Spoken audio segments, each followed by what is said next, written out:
Well, everyone, La Nina may be on its way to the east coast of Australia, drowning us all in months and months of summer rains. But there is a sunny future, of course, coming up, and that sunny future is the Roll Down TFT podcast.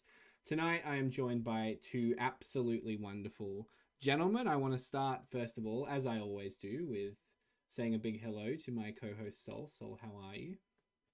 It's good to be back. It is good to be back, guys. We don't podcast as much as we used to. I know we're really sorry about that, but I tell you what, when we have guests like this, it's worth a little bit of a wait. I want to say a big welcome. His second appearance on the show, Tamura 77. How are you? Yeah, I'm doing well, thank you. Thanks for having me. Guys, this is a special episode because sitting with me, your effervescent co host, are two regional attendees. One of them even won the bloody thing, and we will get onto that. Believe me, we are going to talk all things regionals today. I want to start basically at the very beginning. We're sort of going to bounce back and forth. So, of course, you made it to day two, and Tamura, your result speaks for itself. But I think we're gonna start with Sol and talk a little bit about your preparation for the event and how you got started, and I think we'll go from there. So, Sol, Uh, tell us about regionals. yeah, sure. So I honestly wasn't even expecting to play at regionals for starters because I didn't play all of set seven, and then I came back to play the Tempest Cup 7.5, which I managed to top four. I got into regionals, and then the patch before the regionals patch, I just completely hated.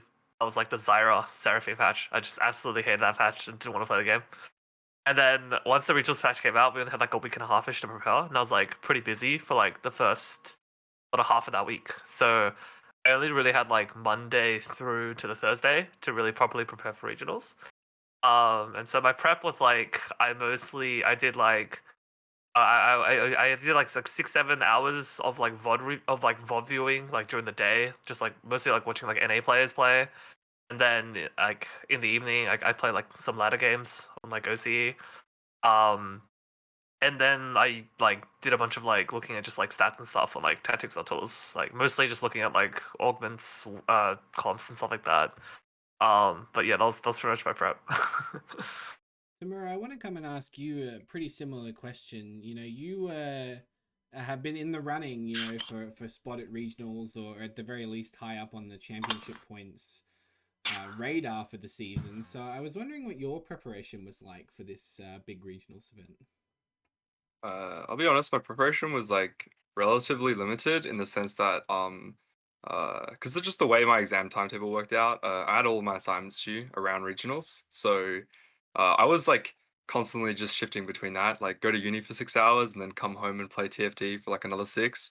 Um, but most of my preparation just included either playing games or watching streams. Even if I say that I wasn't prepping that much, like just like in my downtime, like if I ever have a spare like 30 minutes, I'll be watching a streamer.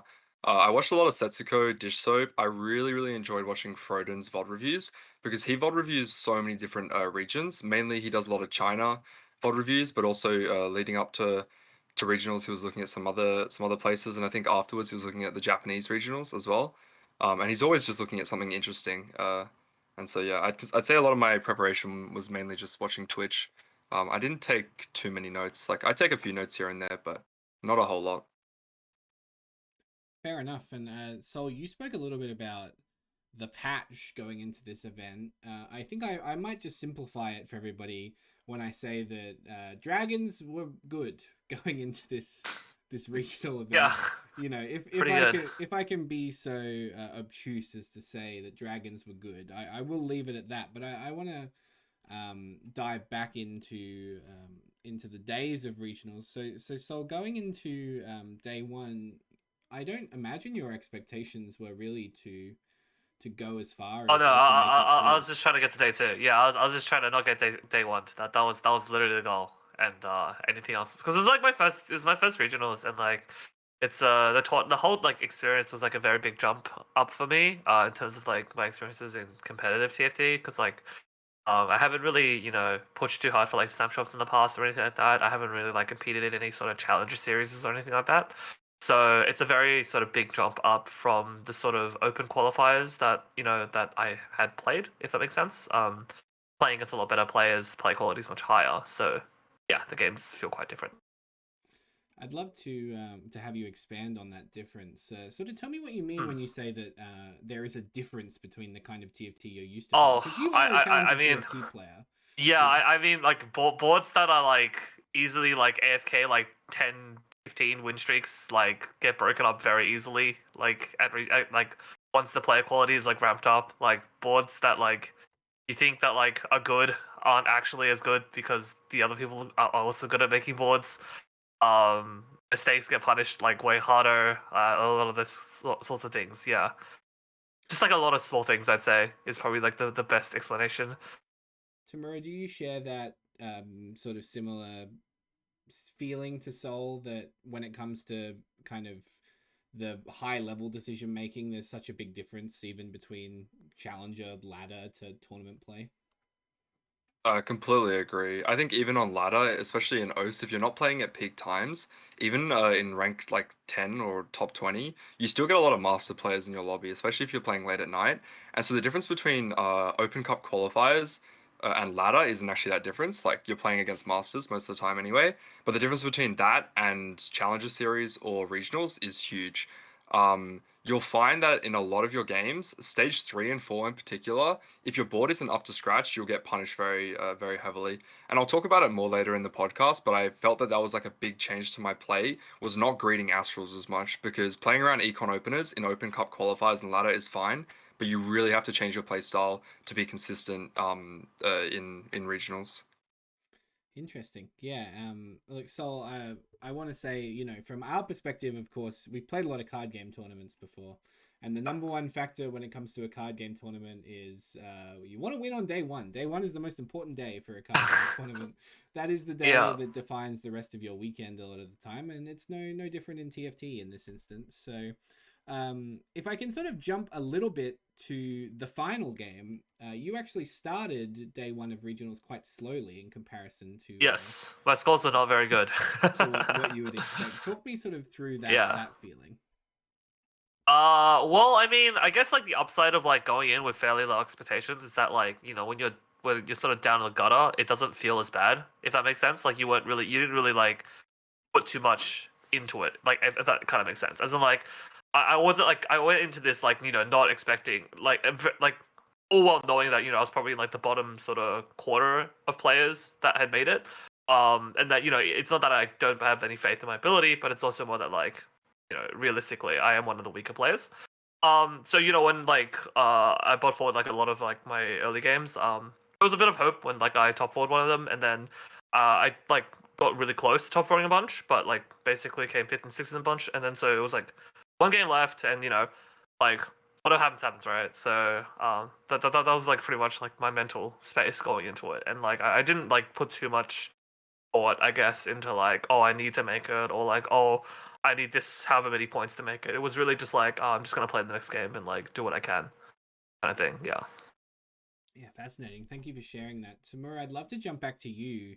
So let's get a bit of a contrast going here, I think, personally. I'd love to hear about your day one experience. I know, of course, we'll get to sort of day three, but, from your perspective going in, you're in a big event like this. How was your sort of mental state at this point, Okay, so especially being so busy with your my uni? Yeah, sorry. My day one was one of the most chaotic tournaments experience I've ever experienced. Because leading up to the day, I was doing a few VOD reviews, like live games, and my internet just kept cutting out. For the whole of like the day, so about 6 hours until the tournament, it was constantly just cutting out every few minutes. It turns out that there was a planned outage, and it was supposed to end exactly when the tournament started. Oh So it was God. a little bit sketch. Yeah. So Jesus. Yeah. so in preparation for regionals, I installed the tournament client not only on my laptop as backup, so I could hotspot it and run it from my laptop. I also installed it on my girlfriend's PC so that I could go to her house and play over there if I needed to. So I had three outs basically. Three outs. It's Yeah, like a true TFT three player. He's got so many Three outs. outs. You heard it here first, yeah. everyone. That is So brilliant. so that was my preparation, and then it fixed itself like about 2 hours before tourney. So I was like, okay, I'm gonna play at home.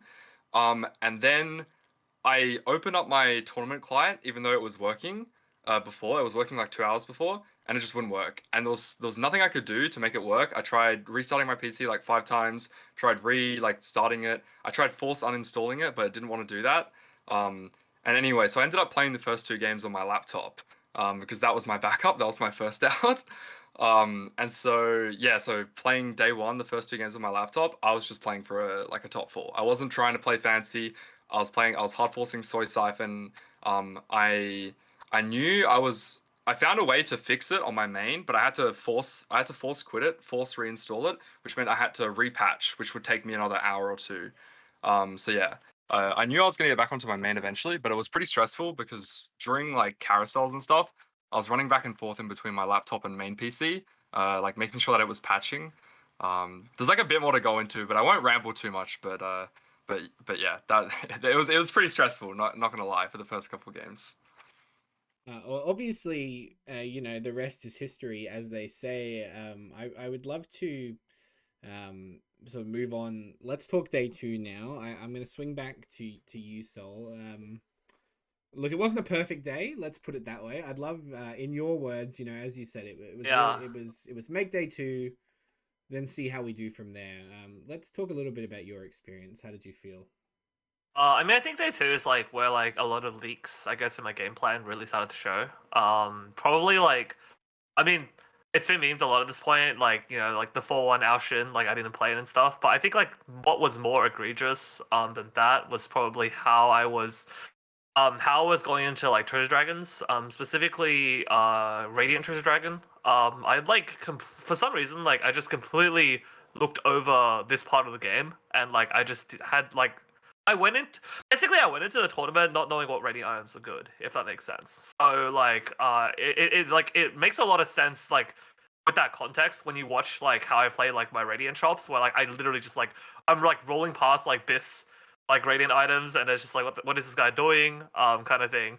But like that was like a major league for me. Like I felt like I played like the other like 2 types of treasure dragons like fine, because like with those ones it's like you're mostly just like picking out items that your team's missing. But like yeah, Radiant items are really weird in that like a lot of them are like sort of like counterintuitive in terms of like how much better they are than like the regular versions, and like some of them are like completely transformative. Like I think like a good example that was pointed out to me like after the tournament by our friend TXC, also known as Ron, is that he told me that like yeah, if I just took Radiant Declaw and put it on my Terra, like I was probably a guaranteed at least L2, because the Radiant Declaw on like it has like it scales like exponentially harder than like a regular Declaw in terms of the healing.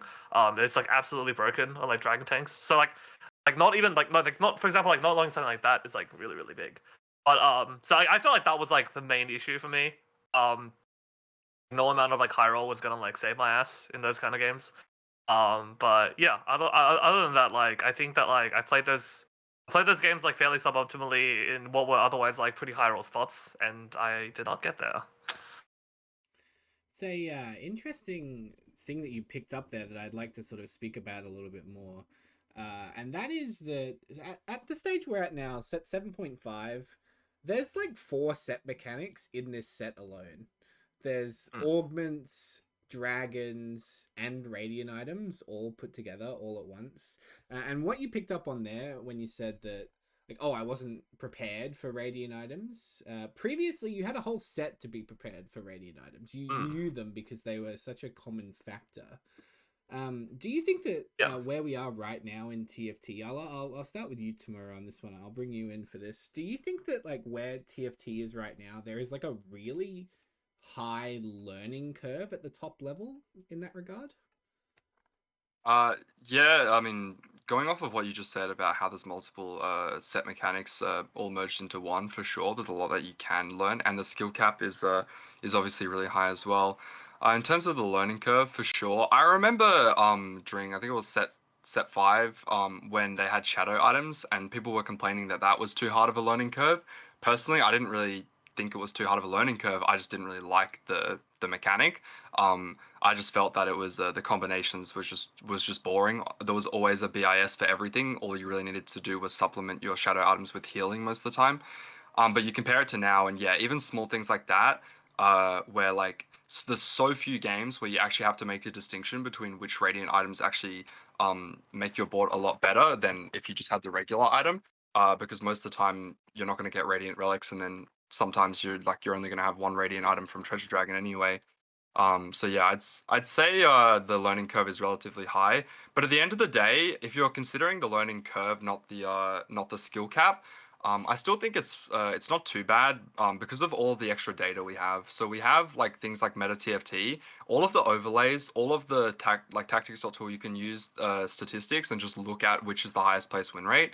A lot of those things we didn't have back in the day. So although there's a lot more set mechanics, I feel like there's a lot more support to newer players. So it's a bit of a balance. How do you guys feel? So I'll ask this to you to begin with. How do you feel about the sort of the glut of information that we have right now?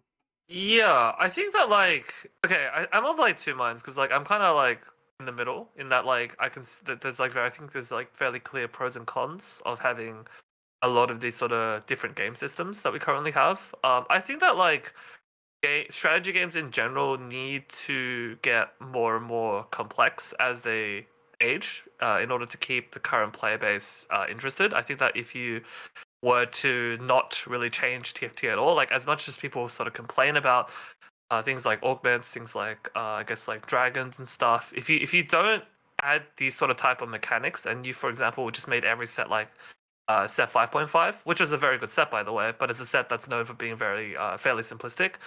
I think that the player base gets like bored quite quickly if every set is like that. So like I think it's very clear that from like a design perspective, they have to like they have to keep iterating and making a bunch of new mechanics, right? Where I think it's tricky is like I think that like yeah, as mentioned earlier, like the sort of like the amount of like information like I guess is like front loaded to players can be quite high. But I think that like for the most part, like at the casual level, it doesn't really matter too much. Like most people at like that level are just like content with clicking buttons, so it doesn't really matter if the game is like perceived to be more complex because like there's probably still gonna have fun clicking those buttons anyway. Um, what I think is quite interesting and is quite cool is I think that like a lot of these mechanics do make it so that like play at the top level is very very skill testing. Like for example like look, I don't think the current state of augments is perfect, but if we just think about like the amount of sort of I guess like decision trees that are possible with like augments, it's like huge. And then you think about things like Treasure Dragon, I think is like also very very skill testing. Like the amount of like again the amount of decision trees that are possible with a mechanic like that is also huge. I think that like these things overall make TFT a more sort of enjoyable experience to sort of watch and also compete in. So I think that like overall like it's a positive for the game. Interesting. Yeah, thank you for your opinion on that one. We're pretty much getting, I would say, we're sort of on the downhill towards a new set now. Before we go on and talk about day three, which will be or day Tamura's day two and then day three, I'd love to sort of Tamura get your thoughts on set seven as a whole and how you felt it's went. Set 7.5. As a whole, when I first saw the set, I was not a big fan of the dragons. I have no idea why. Just the first time I saw them, like in the trailers for the set, I was just I don't know. I have no idea why. Because it was like maybe it was because it was their like Colossus units, or I knew that they were going to be Yeah, I very, was gonna very say. I mean, impactful. yeah, I'm sure everyone's favorite mechanic from Set You Six was just Colossus. Yeah. you just saw them as a design, and on top of the fact of like all the things that like was a bit irky about them was like they weren't even dragons that you knew and loved. Like they weren't. It wasn't like oh like you're a Lucian main and you're seeing Lucians coming to set seven or like a Jinx main or like that kind of feel. It was just these new like creatures that you weren't like that excited about. But overall, I actually really enjoyed set seven. It's probably the set that I put the most amount of hours into. I just say that the biggest issue I had with it, which was actually fixed in 7.5, was that your entire game revolved around one dragon. And so you were always leaning towards one comp, sometimes two comps. And if you hit your dragon, you're guaranteed top four. And if you miss, yeah, you're guaranteed bot four. And especially when there was patches where there was only a few viable comps, it just felt like a dragon lottery. There was a few Open Cup qualifiers I played in set seven where there was just players hitting dragons on stage three. I don't know why they ever made it so that Krugs could give you a free dragon in set seven. So half the lobby has a siphon and a soy while you're sitting there, playing I don't know, set or whatever your front line is. And yeah, so I really really didn't like that. But then when set 7.5 came out and they nerfed the dragons, they made it so you can play multiple on the same board, and they balanced it around that. It felt a lot better because even if you didn't hit your main dragon, you could usually play around a couple of others and weave in between the two. Yeah, good answer. I think we share. I know I share your opinion in that regard. I was definitely a much happier man when more dragons were viable and you could play more than one at a time. Yeah. Sol, would you concur with that? I think that like I mean, yeah, my opinion of like 7.0 is like not particularly good just because like I didn't play enough of it compared to a lot of other like high challenger players. But I can say that like my main like reasons for disliking that set were the sort of linear boards. Like you're playing around one dragon, you're gonna plug in all the synergies to support it and like call it a day. Call it a day. But I think 7.5 like they I mean, I'll be frank. I don't like dragons at all. I still don't like them. Like as like a core mechanic. But I think 7.5 like it was like they sort of made the best of like a bad situation. I'm happy with like how they've made the current game. I will say though that like I have so like I have been like like even like after regionals I've been like playing the game a lot like still because I do still enjoy the game, but I have been thinking about this a lot, and it's that like one of the core issues with dragons, especially like currently, in that like um dragons are as strong as they are, and like they probably should be, because the set's like called Dragonlands after all. The dragons probably should be good. Like the sort of like end game boards are like fairly uninteresting, if that makes sense. Like, because the fact that like a dragon is 2 slots and like it's correct to play 3, 4 like dragons usually just means that like there's just less like end game board variation. So like it just ends up in a situation where like um it's like in theory you think you're playing flexibly, but in reality you're not. Like you're always trying to end like Ao as your like, because he's just the best DPS in the game. Like you're always trying to end Ao as your carry, and like you're just like plugging in all the other good dragons around him, like, pretty much always, right? Whereas like I think in like older sets, in like other sets, like I think about boards where like I think about like sort of like legendary like PvP style boards that were like very flexible in terms of like what units you can plug and play. Yeah, it just doesn't quite feel that way. The set, but I mean, the set's still fun. So, yeah. Yeah, I think one of the things that is often forgotten about is that one of the big things that the TFT team tried to move away from after the early sets was just like swapping the board you'd spent your entire game setting up for just one guy that did more damage than everybody else. Like there was a lot of issues with that in the earlier sets, and especially like the power level of legendaries. Set 1, 2, and 3 was like absurd, where you could actually do something like that with quite a lot of success. So they went away from that for a little while, made them more support style units, and I think in set 7 and 7.5, they regressed a little bit to just having like the best units being the Yeah. legendary units, best damage units. Yeah, not just even best units. Like they were just I think doing like everything. yeah, I think part of it is also that like because like dragons are essentially like like the Morty even said that like a dragon is supposed to be like two synergistic units of like that tier, right? So like a legendary dragon is meant to be 2 synergistic 5 costs. A technically, I guess in theory, but then like a 7 cost dragon is meant to be 2 synergistic 4 costs. Like I think what ends up happening is like because they're both combined, like part of the skill expression is like in like a regular game is like being able to like you have to micro 2 units and you get to like stack 2 units potentially. Whereas like in this set, like you just stack all the items on the 1 unit and you just have to micro the 1 unit, right? Like inherently, there's just like less. It's just less skill expressive, right? But yeah. Remember, if I said to you, augments were coming back in set 8, I know that they aren't. They've already said that they're moving away from augments after this. Would you be happy or sad? Probably be neutral. I'm pretty sure, funnily enough, because I was on this podcast last set, right? I'm pretty sure I got asked the exact same question, and I was like similar answer, and I was like, yeah, I enjoyed augments, so I would like want them back. Um, like honestly, like the way that they are now, there's augments which are just like really really strong, but I do believe that it's just been on a constant decline where augments have just constantly gotten better and better. Obviously with a few outstanding ones where like it's just not balanced for a specific comp, and then eventually it gets balanced. But in terms of like you consider where we started with augments, where you could just get offered choices which was just like you shouldn't be like allowed it. Like Yeah. there was like true twos on your as your last augment, things like that, where you just get like a couple of upgraded champions, or like I can't remember what it was, but I just remember there was some choices where you just never get it offered. I mean, never Um, forget that we couldn't reroll augments for an entire oh yeah, that for too. 6.0 Yeah, and that 6.5, too. right? Yeah. You couldn't re-roll it. And I was, oh yeah, that's another thing that I want to point out is that because in this set you can manipulate your board and then re-roll your augments, has made it so much better for this set in particular. Basically, if you watch like any of my games, you'll see every time I re-roll my second or third augment, I'm always considering like, can I make my board into a board which is good enough to get some nice tailored augments? And if I can, then you'll say I do it. I'd say probably 75% of the time I'm re-rolling my augments, I'm like fully pivoting my board. But honestly, no. Like I'm excited to see like what they bring with set 8.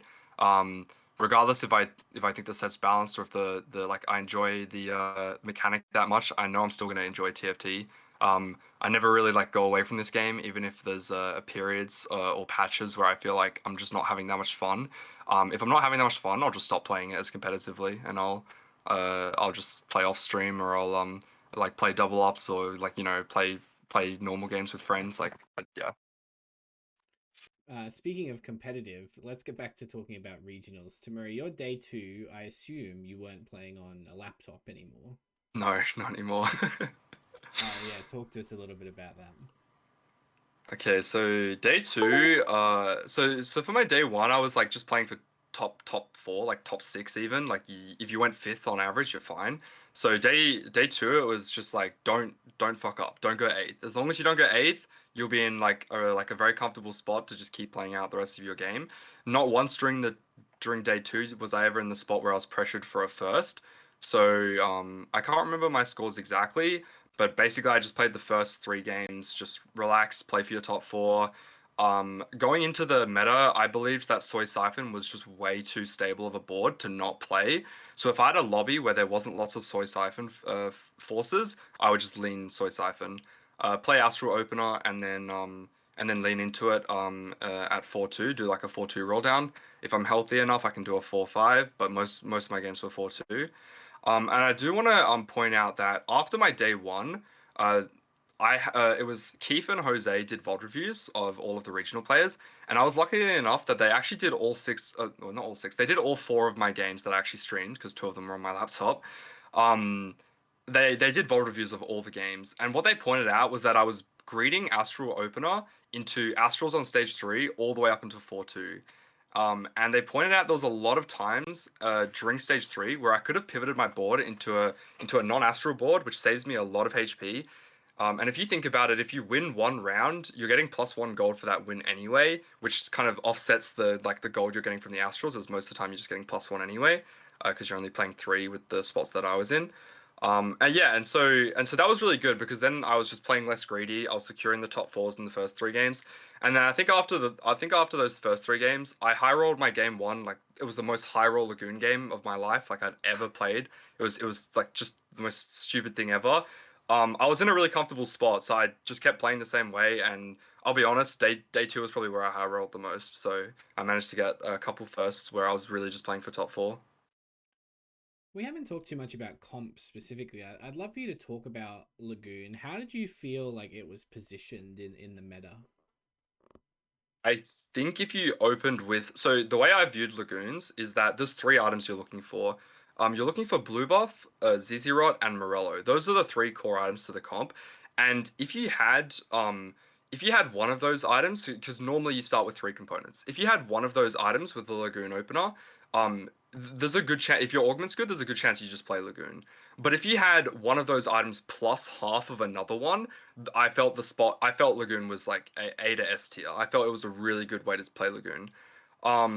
So like for example, if you open ZZ Rot tier, so that would be belt bow tier. You slam ZZ Rot, you have a tier. You're gonna lose streak. Go for blue buff on carousel. Your spot's insane. If you open blue buff plus belt, you go for you open blue buff. You can go for Morello or ZZ Rot on carousel, and your spot's insane.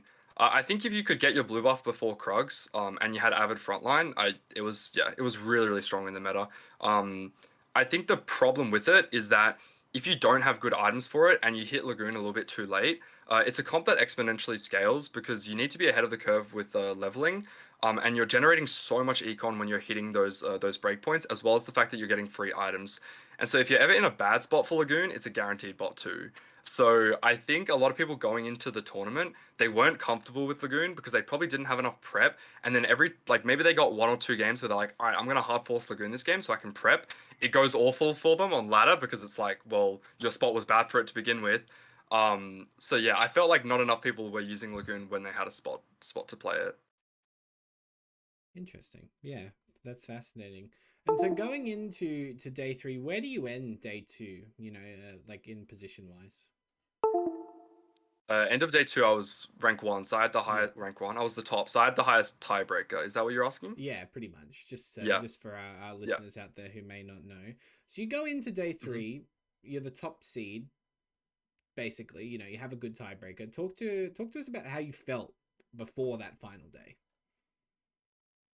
Before the final day, I was really ecstatic. After day two, the fact that I like had the highest tiebreaker going into day three, like it wasn't so much that I had the highest tiebreaker. It was the combination of the highest tiebreaker plus almost all of the favorites were out. I'll be honest. Um, a lot of favorites got knocked out day one, and then on top of that, I think Omni got knocked out day two, if I'm not mistaken. So I was VOD reviewing on after day two, so that was Saturday night, thinking, okay, I actually have a shot at doing well here. Um, because before going into day one, it was like, okay, I have a 1 in 24 chance of winning this thing. It's not great. I'll play my best and hopefully I do well.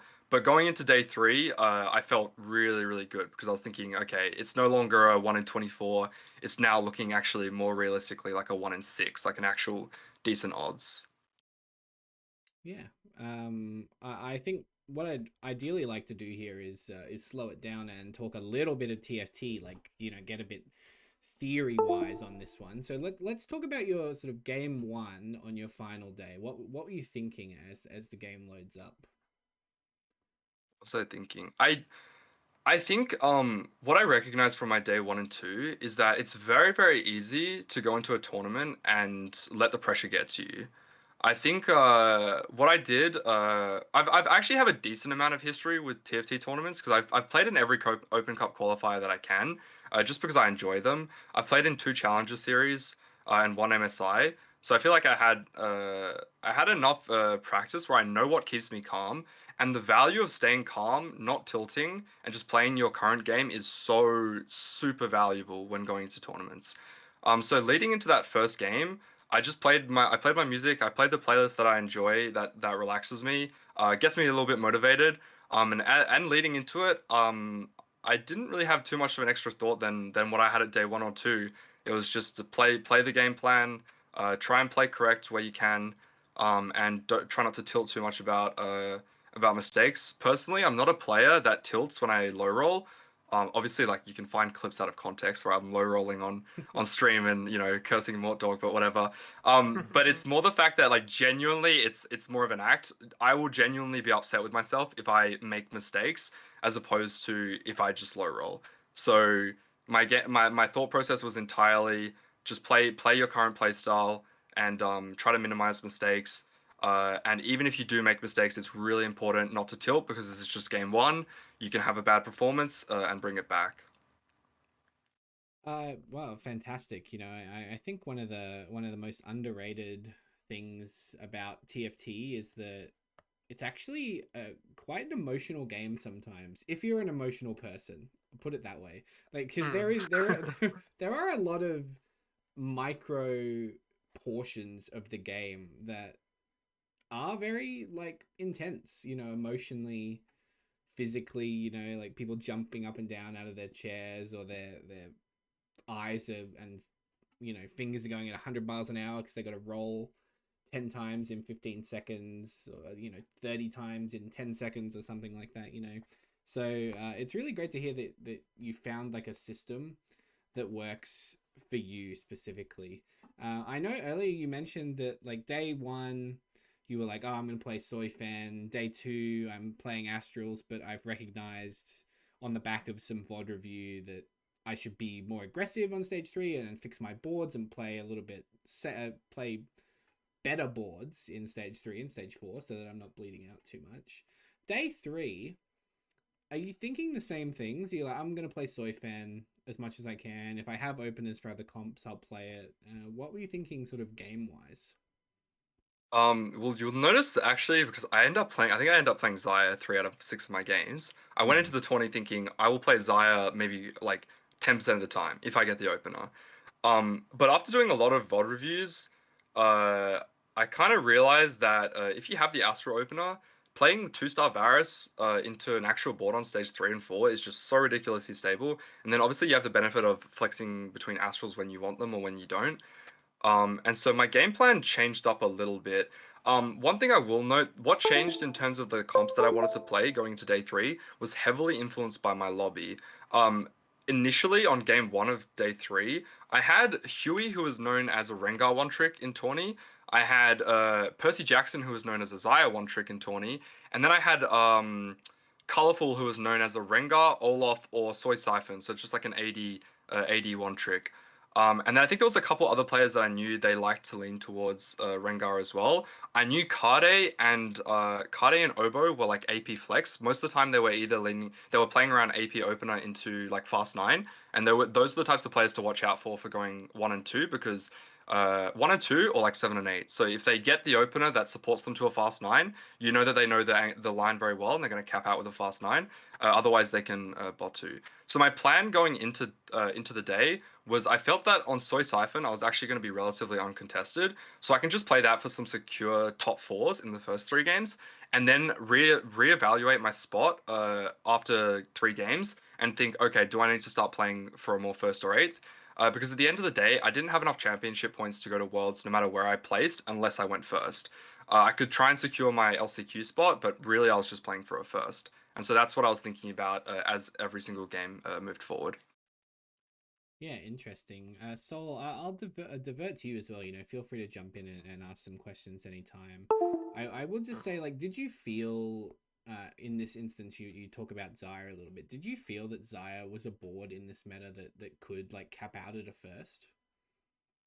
Yeah, I think so. I think like the weird thing about Xayah though is that like the key to like Xayah being good, like this patch, and like actually think it's still good in the coming patch is like a lot of it has to do with how broken Guild is as like a trade to play around.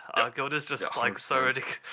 Even like after the nerfs, Guild is just so ridiculously powerful. And then like a lot of that also centers around like how powerful the unit quality in Guild is in addition to the trait. Like Zippy is like such an insane unit.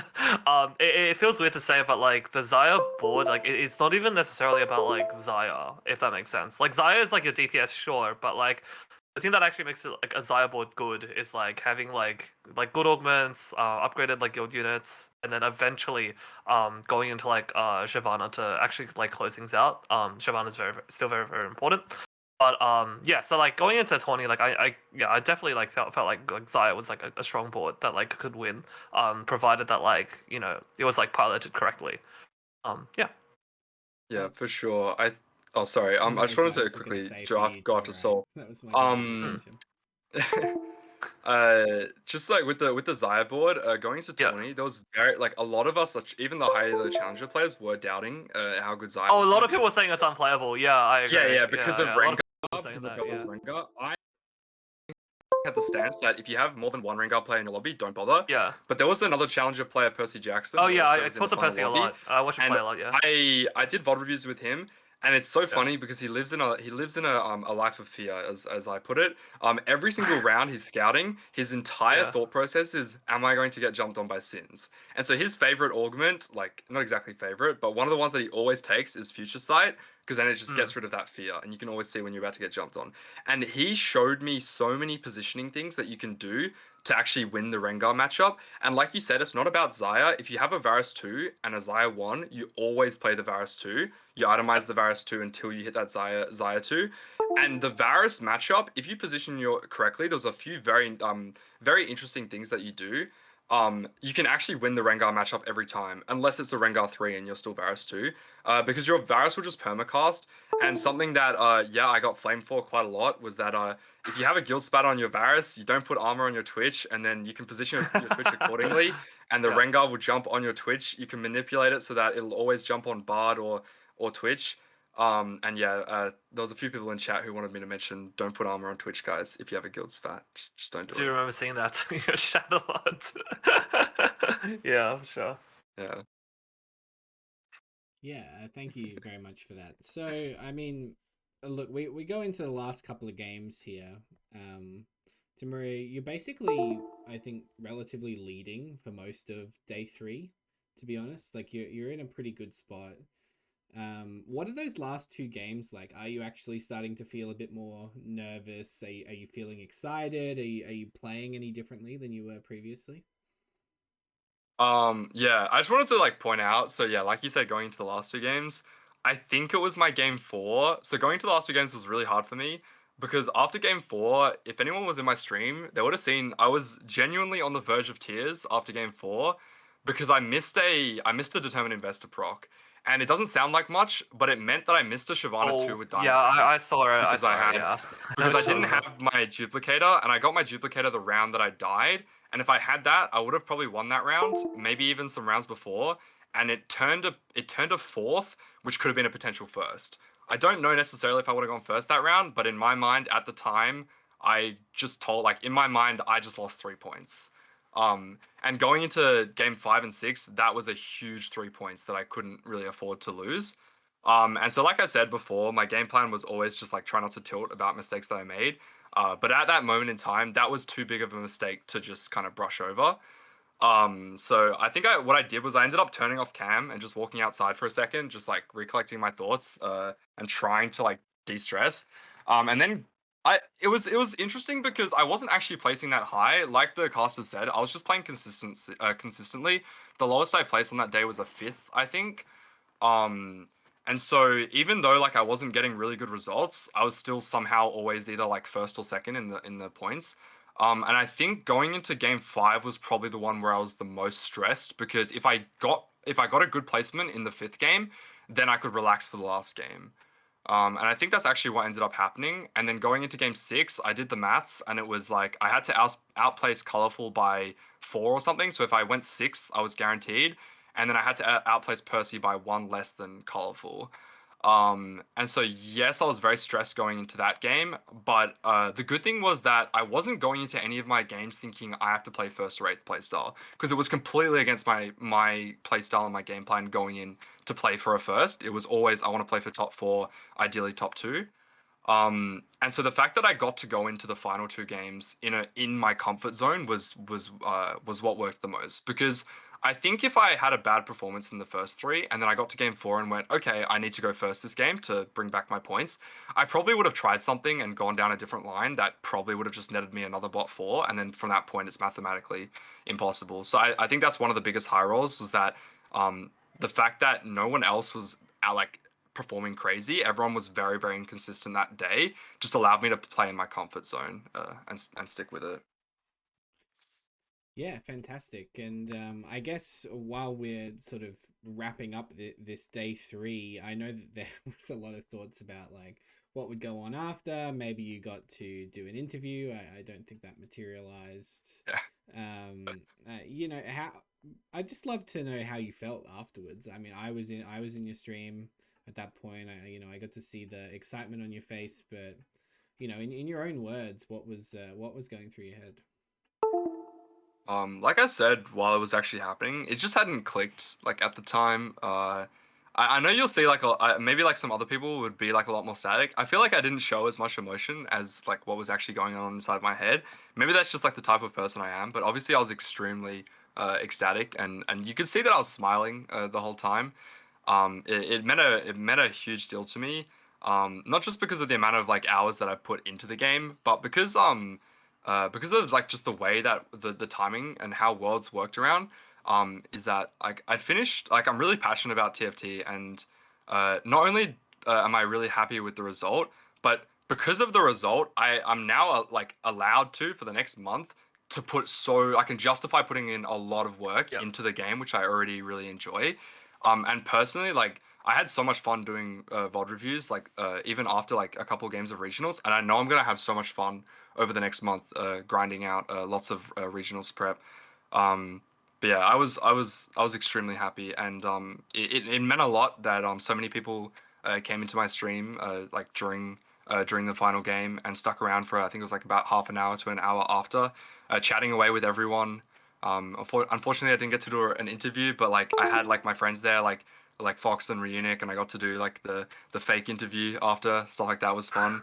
And yeah, like just everyone being there meant so much. Yeah, yeah, I'm sure it did. Look, so unless you have any other questions about the sort of the final day of the tourney, I'd love to move on and talk about what's coming up next. Yeah, I'm down to talk about what's coming up next. So Well, of course, we've got worlds, and we will get into that. But we had a question in chat, and I don't want to leave it until the end, mostly because uh, there is so much to talk about in regards to this, and that is the last chance qualifier. There are loads of OCE players, high ranking players, people that you have played a lot of games against and with, who will be going to this event. The question was from Viagra, which was, are you going to be helping them do preparation? Yeah, so leading into the LCQs, Angoro's already reached out, and I'll definitely be talking to him quite a lot. I respect him very highly as an OS player. So like whenever I'm doing VOD reviews, I always respect his opinion, and it's great to get his insight. And of course, I'll return the favor if he ever wants to do VOD reviews leading into LCQ or ask any questions to bounce ideas off each other about the meta. So I'll definitely be doing that with Angora. And then as for Huey and Aurora, I don't know either of them as well, but I've obviously given them that heads up that my DMs are always open, and I'm sure that I'll be doing some VOD reviews and live games with them.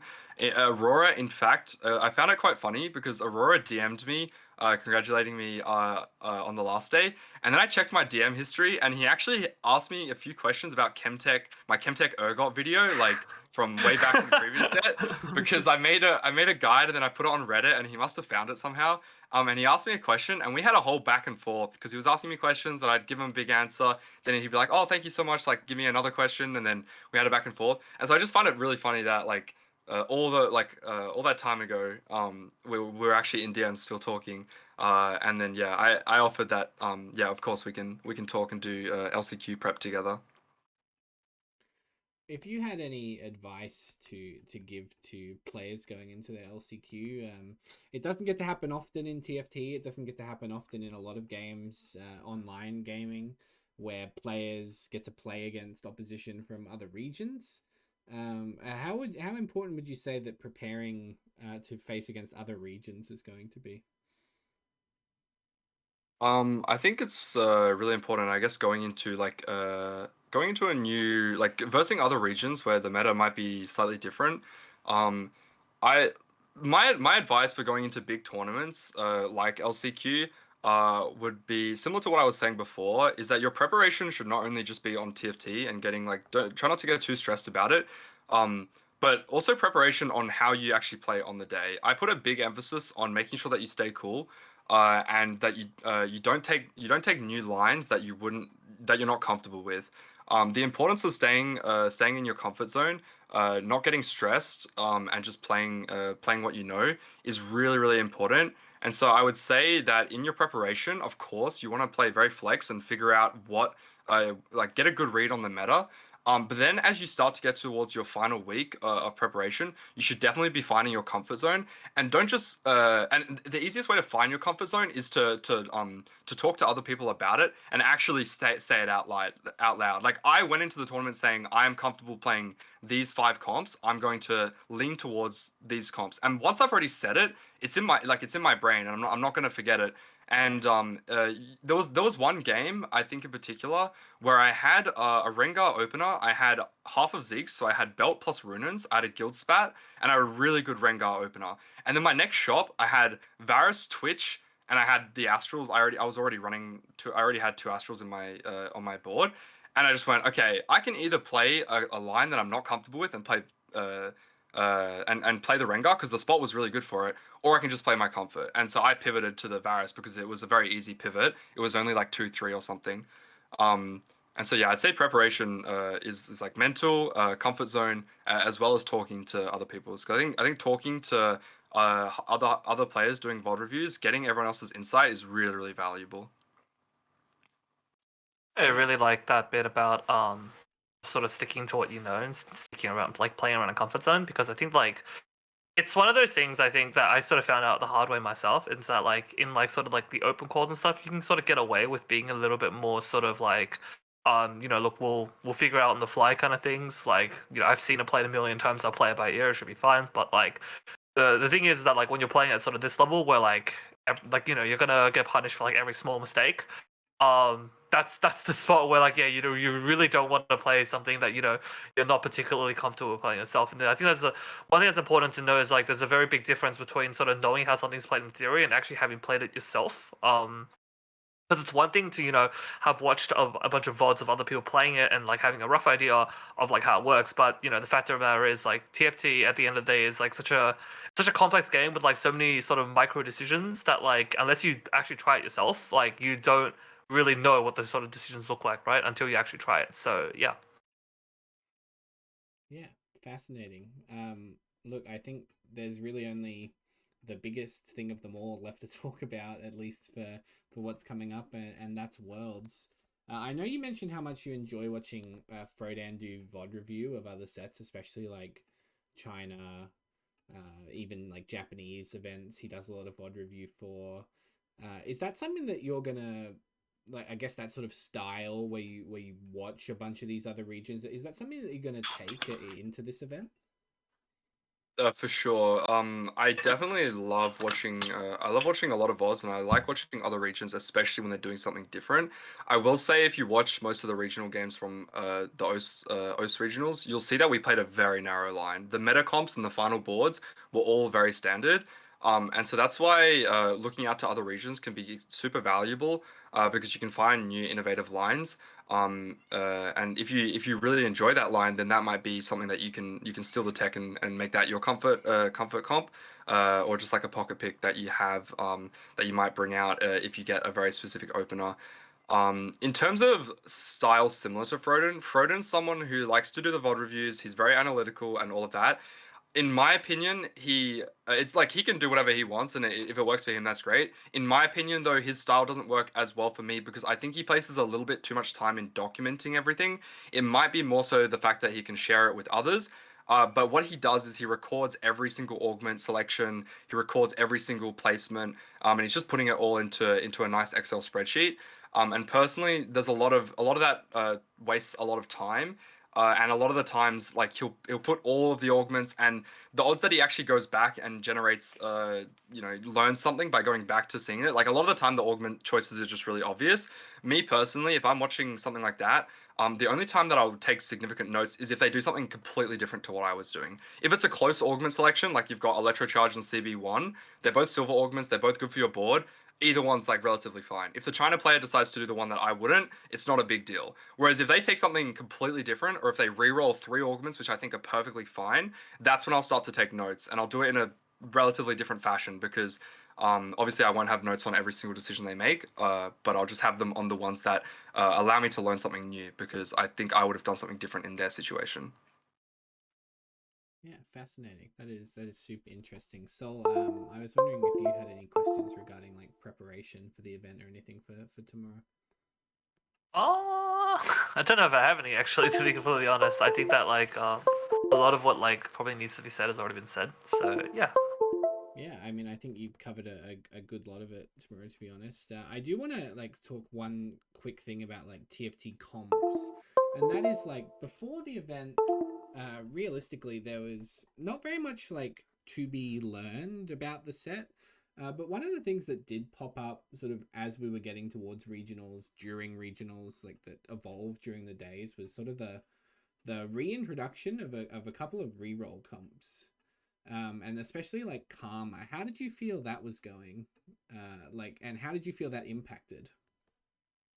Oh, I thought Karma was broken. Like, not gonna lie, I saw it on ladder. I played it a couple times on ladder. It was turbo broken. Um, and I was expecting to see a decent amount of Karma. And like going into day one, I was thinking, ah, shit, is there just gonna be like three Karma players every lobby, and like one of them's gonna hit, one of them's gonna go eighth, and then no one was playing Karma. And like I went into the tournament not wanting to play reroll comps. I never really like playing reroll comps in tournament because if you miss, there's very little you can do to avoid going bot two. And when you're playing for placements, all you really need to do is go for top four. Worst case scenario, you want to go fifth or sixth. Sure, maybe on day three you could go for Karma reroll if your spot's insane, and then you're playing for a first. Um, but yeah, honestly, I didn't think that too many reroll comps were going to be that much of a problem. I just thought that Kai'Sa 3 plus Karma 3 might be a problem. But the thing about Kai'Sa is that anyone who's playing Som is going to hold on to Kai'Sa's as their opener, and Kai'Sa's just such a good unit that a lot of people will play around her, holding like Blue Buff, Morello, all of the fast nine players. And because it's regionals, there's a lot of challenger players, and a lot of challenger players. If you look at their match history, they're very good at playing greedy on ladder and going fast nine, which means they're going to be playing around Kai'Sa anyway. So I didn't honestly expect to see that much Kai'Sa because of just like how many other people are contesting the unit. Yeah, interesting. What a fascinating insight into that. I guess the only other thing that I really want to talk about before we get on to questions is like the metagame. We have a patch, and there will be more. Plenty more. At least maybe two more patches, I think, before Worlds probably. So there's going to be a bunch of stuff that changes around in the next couple of weeks. But I guess a sort of blanket question for you is like, what would you like to see change that's like too strong at the moment, or maybe even like not strong enough? Yeah, in the meta, what would I like to see change the most? Let me think about that. To be honest, I haven't played that much of this current patch. So I read the patch notes, I watched the video. There was a lot of minor changes though, so it's kind of hard to make an educated guess.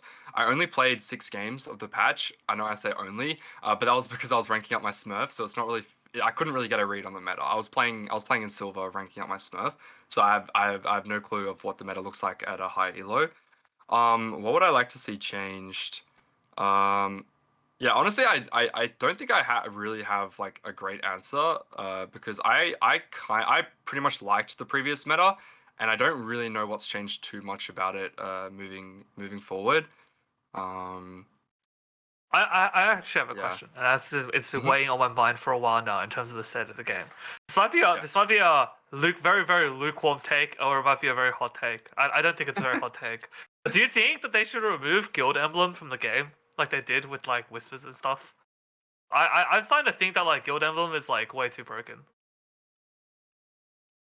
Yes, Yeah, I got Kade. I got Kade. I got Kade on my side. Yeah. yeah, I wouldn't Sorry. be I wouldn't be upset if they got rid of Guild Emblem, Yeah, because yeah. it's Okay, it's seems just a like it's a very problem lukewarm that take. it's just a problem that like it gives the unit all of the stats doubled. So you're already Yeah, if you have the exactly. emblem, if you have the emblem, you're already playing around vertical guild, and it just doubles every single stat that you're giving to them. I think the problem with having I've talked about this a lot with other emblems and other augments. The problem of having something means you need to balance the units and traits around that thing existing. Yeah, So it for was sure. similar to before when we had Demancer Conference. You had to balance the Demancer units around the fact that someone might just hit Demancer Conference and then they're guaranteed to 3-star everything. And so you get this really, really awkward state where they literally had to make the augment just give you a unit every second round because otherwise it was too broken. And the same thing exists for Guildcrest, where you have to balance every single bonus from the guild units around the fact that someone might put a guild spat on Varus or Zaya or Deja, and they're gonna have all of those Or bonuses. And Elshin, you can or see, Shyvana, yeah, or literally Action, yeah, anybody. everyone. Or literally anybody, yeah. Literally everything. And Yeah. they've done that. This patch they've had to over nerf, or I don't know if you would consider over nerf, but they've had I to think it's nerf like very light. like Twitch's attack speed. They've had to just keep Yeah. touching the guild numbers until they get at a spot that they're happy with, and it's entirely Yeah. because they have guild crest as a thing. I don't think it would be game breaking to have it as an option in Tome. It's not as game breaking as Whispers because of the way that like the Graves Whisper bug with like Cannoneer proccing it, or Deja proccing it 3 times on every auto. So if it existed as something like if it existed as something that you could only get from popping tome, I don't think I'd be totally against that. Because then you can get those high roll guild moments where you're playing around a guild spat on a Yeah. Zaya or a Alshin. But yeah, the fact that you can just get it as a gold augment As or a a gold. prismatic, like you just get it for free, and you're guaranteed to have it. And it's you usually get like a free Twitch as well when you get it as the gold. Yeah. Like, I'm trying to Yoga, remember what Yoga is is just the insane. what's the item for the prismatic version? Oh, Yeah, it what used item it's do you give you? it wasn't it like Giant Slayer at I one think it's point, and then Giant now Slayer. it's Val. It's Now it's Val? Val. Like, Oh, It used right now to it's be Val. Giant Slayer. yeah, that's pretty good. Yeah, it used to be Okay, Giant that's pretty Slayer good. like last set. You just get a free Val for no reason. That's You get a good. free Val for your like your Shyvana, your Hecarim, like any of your frontline units. Yeah. Yeah. Yeah, no, I think that like okay, judging by the reaction from chat, it was a very lukewarm take. No, I definitely think that like Guild Spat like is just like way too powerful for what it is, and I think that it's got this problem where like if you gotta balance it, you end up having to make like 5-6 units like worse to just play around in general. Like so it doesn't really make sense to balance it like that. But then like in the way it currently exists, it's essentially like it's like best in slot on like so many different carries. And it's just like yeah, I don't know. I don't know if that's like part of it is just due to like sorry, you go. Oh, I was just say yeah. It personally, it's just because they added Zippy. So because Zippy is a Yes, good unit, agreed. and then he gives Yeah. so much. He gives so many extra stats. Because I think last Jace set as you well, but couldn't- yeah. Yeah, you couldn't get to 8 guild, right? Like last set, Yep. so it didn't really matter. Whereas this set, you're getting so many stats on the unit you put it on. I remember last Yep. set, like everyone put guild spat on Zaya because it's like, well, yeah, you just chuck it on your Zaya. But it didn't really matter because she already had healing from Rage Wing. She already had a lot of attack speed from running Rage Blade, Swift Shots, and Rage Wing. So it was just kind of like an item that you just chuck on her. If you, for example, had an item combination of like Rage Blade, GS plus Runins plus Guild Spat, you obviously wouldn't want the Runins on anyone else. So you just put the Runins on your Zaya and then you Guild Spat someone else.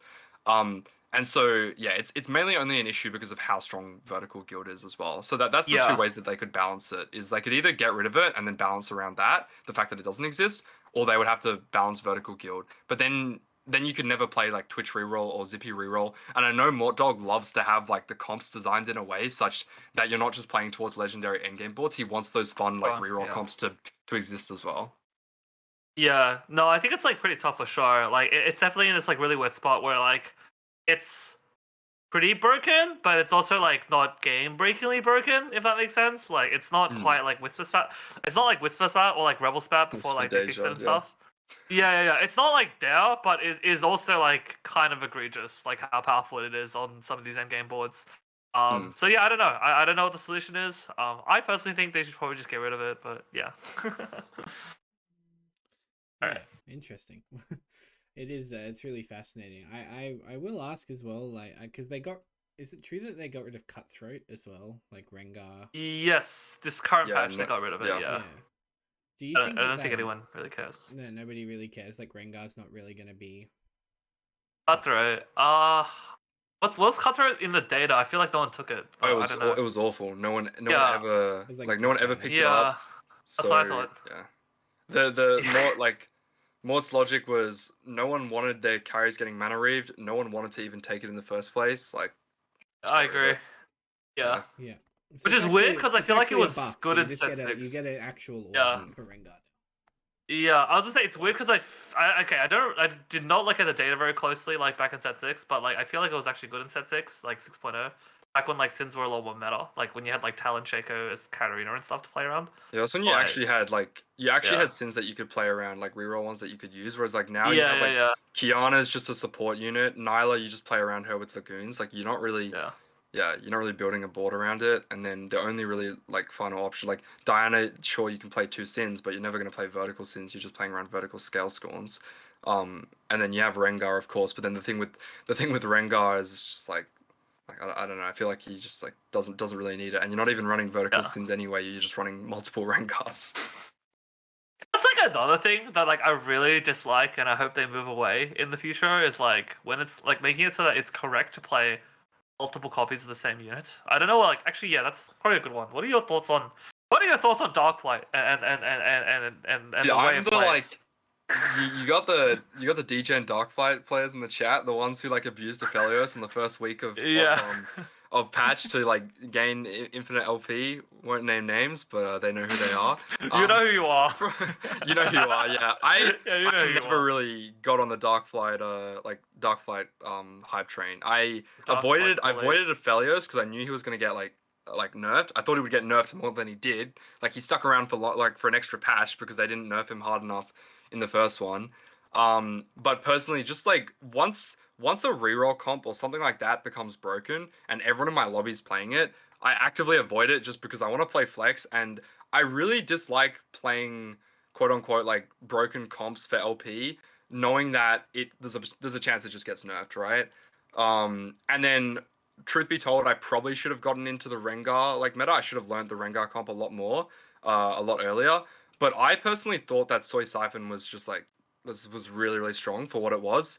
Um, Well, I guess for I mean like yeah. I guess I mean like not even like how good is it. I just mean like Oh, how good what is do it? you Just think like, about? oh, how do I like it? Well, what do you think about it from a design perspective? It's like what I'm more I think it's interested in something thinking. interesting.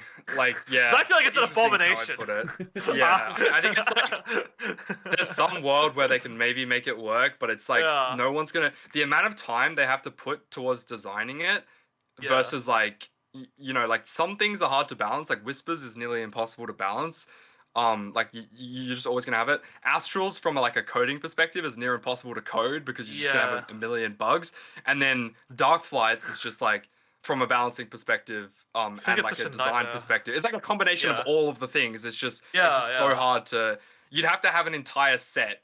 Sorry, an entire dev team like just dedicated to the dark flight component of the set. Pretty much. And they obviously You they have do a not have the Darkflight division. resources.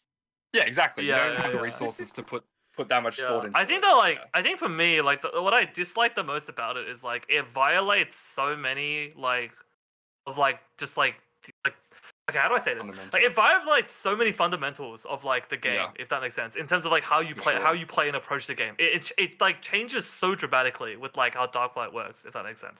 Like Yeah. you play multiple copies of the same unit to get stronger, and then like you sack you like sack a unit that like doesn't really do anything, and then like so it's like you're automatically down one unit in terms of how you build your board, and then like it completely like breaks like item economy. Like you just like plus like 4 or 5 items for no reason. So Oh, yeah, that's when people were learning how to play the comp, so after it got hot yeah. fixed, well, like quote unquote hot fixed, and it was still playable, like it was still a really strong comp.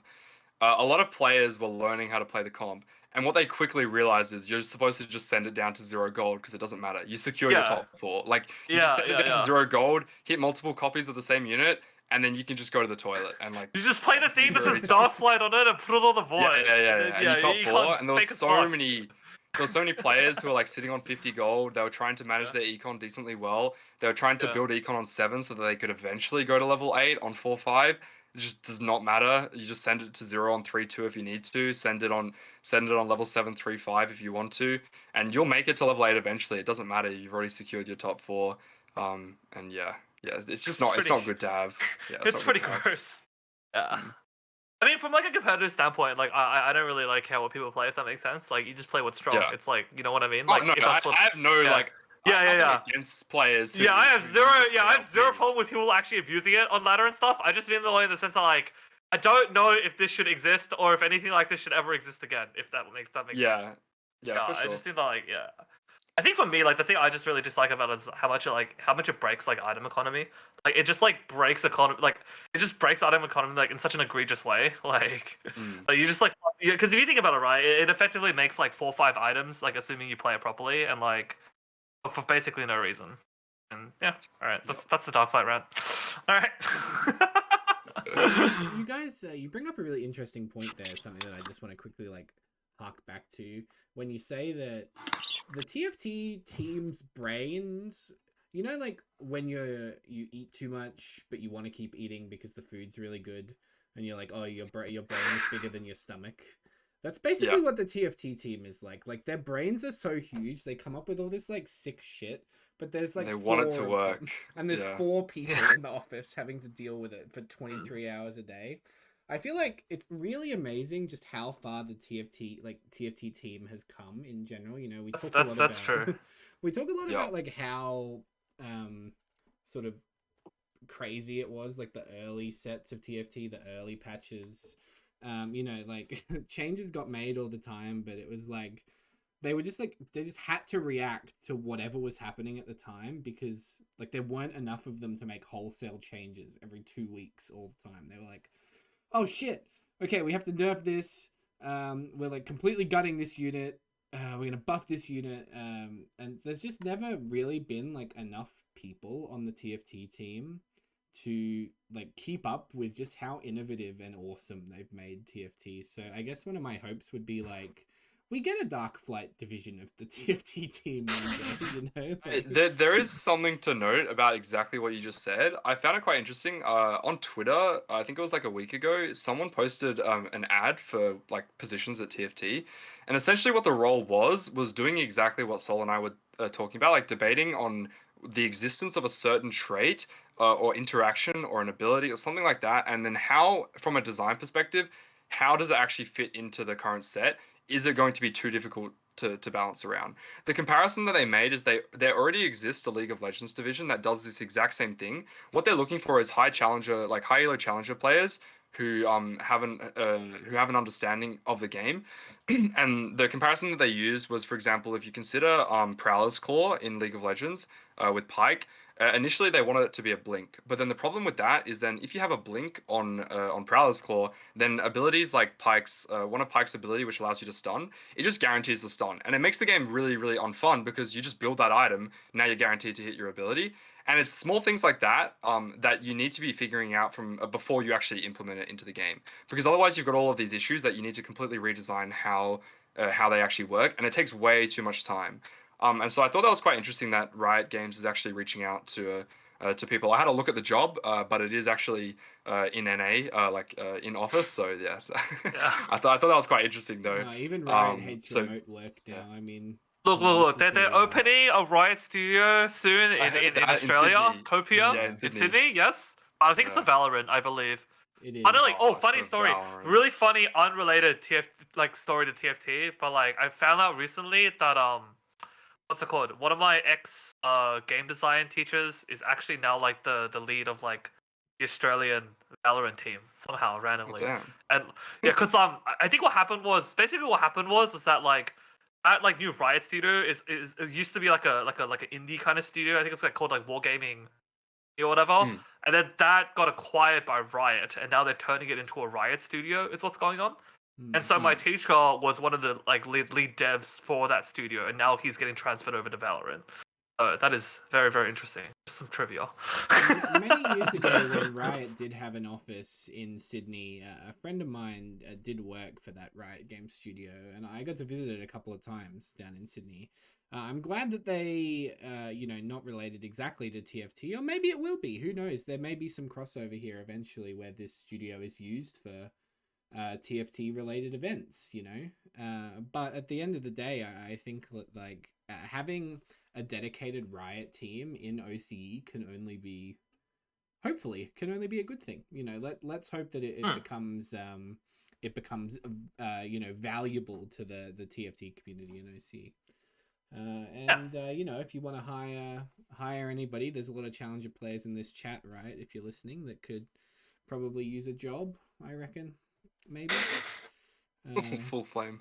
Whatever. I don't know. They play too much TFT. They should probably get a job. I don't know. I'm old, man. Like, I don't know. I'm just fucking around. Guys, look, we've got to the point where we're just insulting TFT players now. That's pretty much going to do it for the main portion of our podcast. If you guys have questions, of course, and you're listening to this live, you can do it. For those of us who do listen to the audio only episodes, you can join us, twitch.tv/Cutler, and there's a 3 instead of the E. Or you can join our Discord, which is in the link of every episode, and you can ask questions in there for our guests. This is the part of the show where I hand it over to Sol and we get some questions. We have a little back and forth. I think we've got a good one or two. We have a might few. wrap it up. Yeah, we have a few. So I got one from Ice Drop who asks, which player impressed you the most in regionals?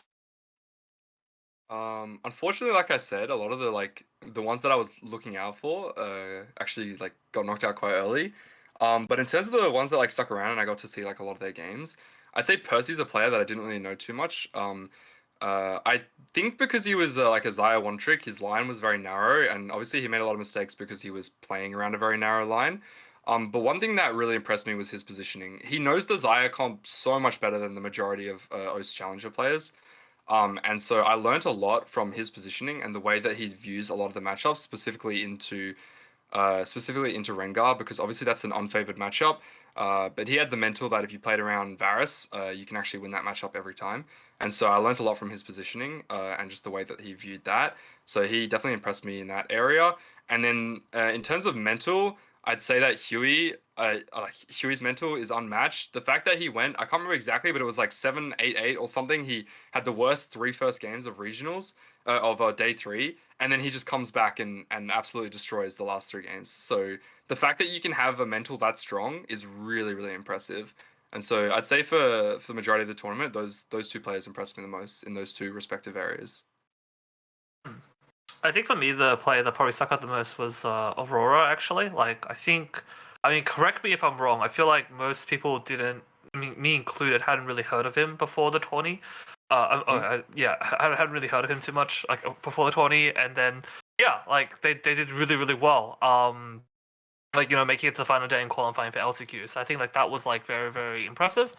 And then other than that, like I think Huey's run on day three was also very, very, very admirable, right? Like I think a lot of other players in that same spot would just mental boom out of the tourney and just like completely implode, but he managed to really, really like he managed about like a really, really like insane comeback, and that was very good. So yeah, I think like those were probably the two players that stuck out the most to me.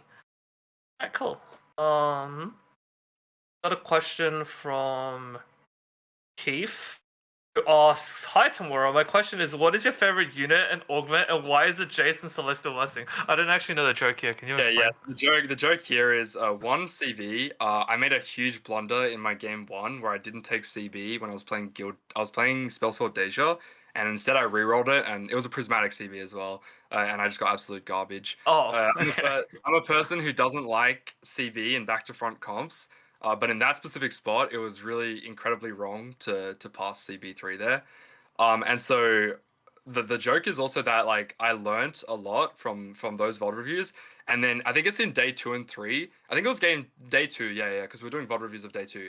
I think I end up taking CB like 3 out of 6 of my games, probably more, maybe 4 out of 6 of my games, mainly Yeah. because I'm playing Soy Siphon. So if I'm playing Soy Siphon, I'm always taking CB, CB2, CB3, and that comp is so good.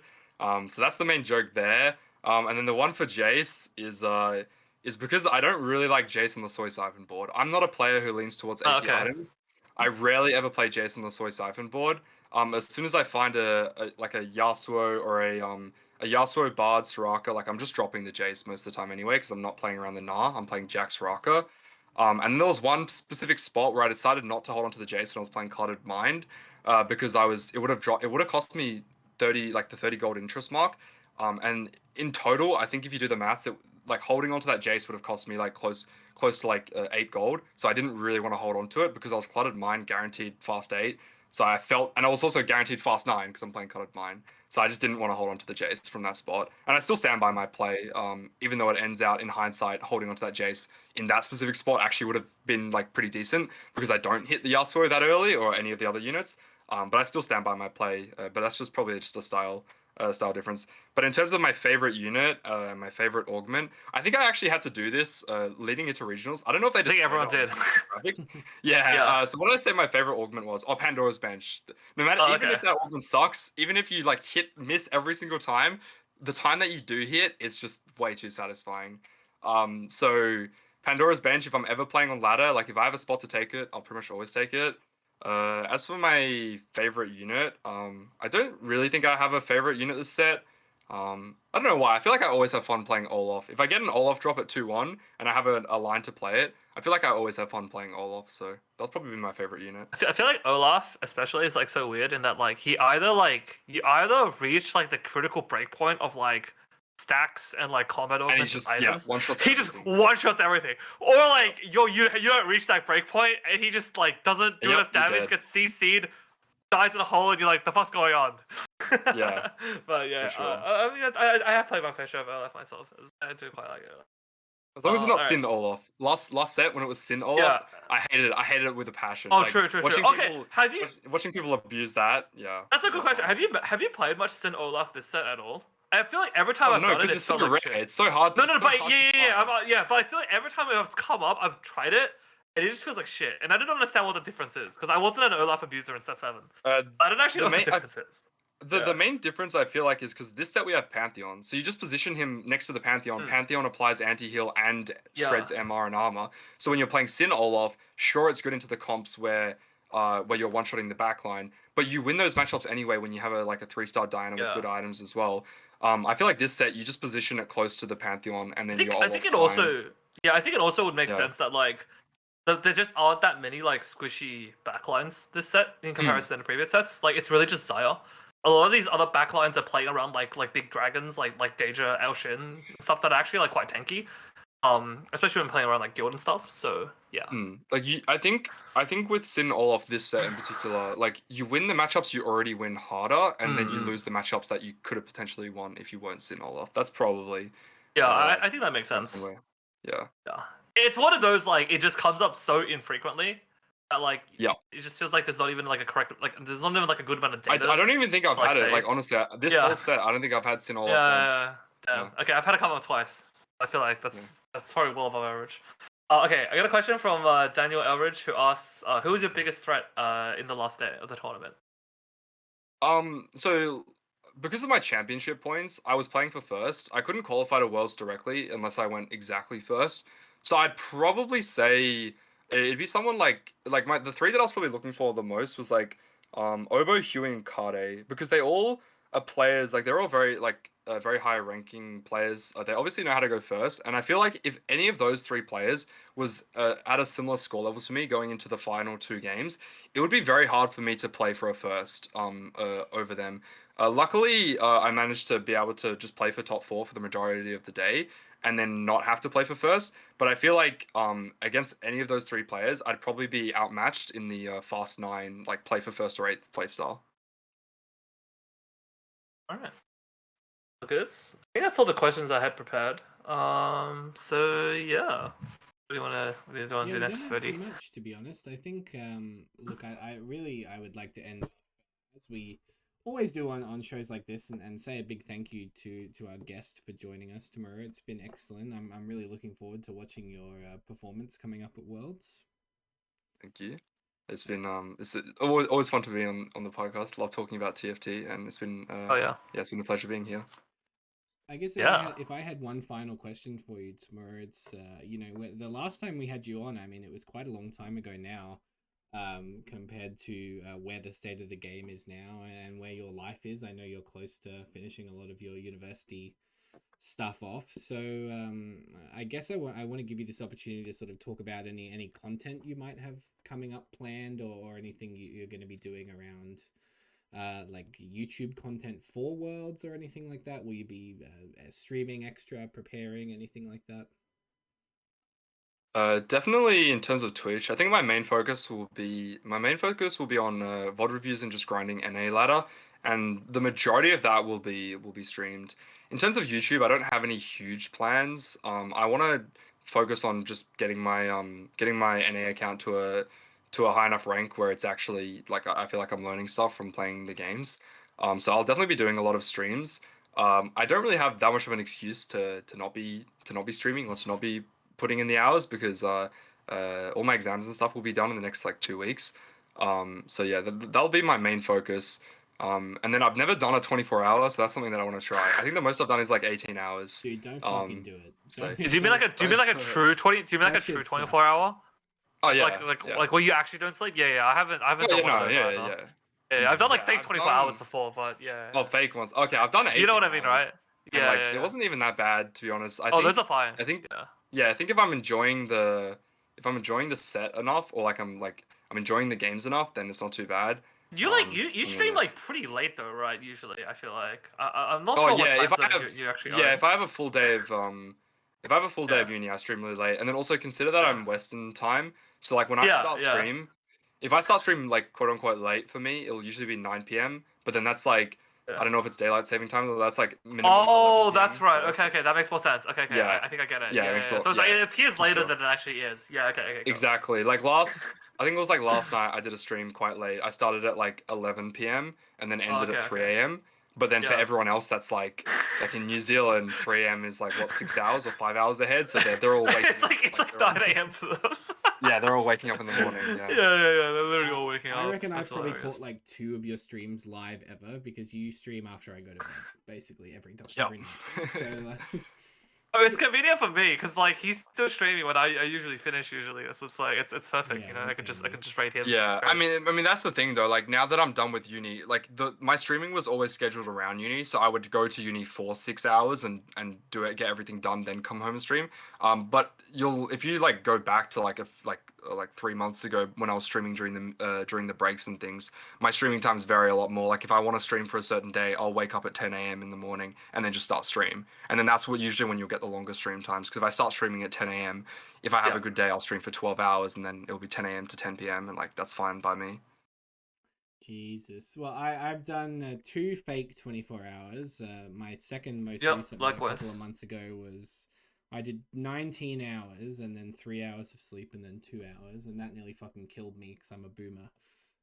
So my advice would be to like stock up on water or something beforehand. Cause... Water Oh, helps. water and my energy God. drinks and coffee. That's my go-to. Oh Jesus, yeah. Just Save like the energy drinks and the coffee for like the last like. Oh yeah, you can't know, use it. You can't use it at the start. Yeah, that's you gotta use it for rude. like the last 3-4 hours. You know, like when it's just a Yeah. little bit more to go. That's when you pop the energy drinks. And don't order Yeah, for pizza as sure. well. That was my mistake last time. I had pizza and I Oh, was like, did okay, you eat bedtime. and then you get bloated Yeah. and Oh really? does Do you it- just feel too bloated? no. Is that the reason? Yeah, I was just fucked. Yeah, I was like so yeah, full yeah. of food. So don't eat something too don't eat something too like heavy. That would be my advice. Mm, It's good. nice. I'm getting all the advice for There you the go. I'm also making myself accountable. Like the more that I mention it, like the more that I mention it, the more I have to do it now at some Yeah, point. Like I'll I mean put it you in the mentioned it on the pod description at of this the point, so it has podcast to happen episode, now. it has to happen at some point now. You're yeah, like hard for locked sure, yourself for now. It's too late. You can't back out now. I'll clip this up for the socials so everybody knows. Yeah. Yeah. Guys, pretty much that's going to do it for us tonight. You know what? I want to thank everybody who tuned in and joined us live. Like I said earlier, you can catch us live. We always post about it. Today it was only sort of 2 hours before we started. But, you know, if you do want to catch us live, it's twitch.tv/Cutler. I want to say a big thank you to my co-host Sol for joining me. It's me as always. I know that some of you who listened to the audio wouldn't have seen that, but Sol just nodded directly at me. That was what he did. So, yeah, perfect audio means. I'm really glad that we do record this live for reasons like that. And of course, another big thank you to Tamura, our guest for this evening. Where can people find you on the internet if they're looking for your content? Looking for content, Tamura77. You can find me Tamura77 TFT on YouTube, Tamura77 on Twitch, and then I think it's Tamura77 _ YouTube on Twitter if you want to follow that and get even more updates. Wonderful. Sol, where can everybody find you? Yeah, Sol _ TFT on Twitch. Yes, that's where I usually am. And for me, guys, I don't really stream that much anymore. I work a lot more than I did a couple of months ago. Even 6 months ago now. So you can catch me on Twitter at CutlerTFT or here whenever we do the live podcasts. But guys, that's really going to do it. Thank you so much for listening to this episode of The Roll Down. And if you stick around after the show, we will raid somebody and get out of here. So thank you very much, guys. And thank you to Sol and Tamura. Sweet. Thanks for having me. Thanks everyone. Thanks for Thank you, coming on everyone. tomorrow. Thank you. See you next time. Thank you. All right. Take care, everyone.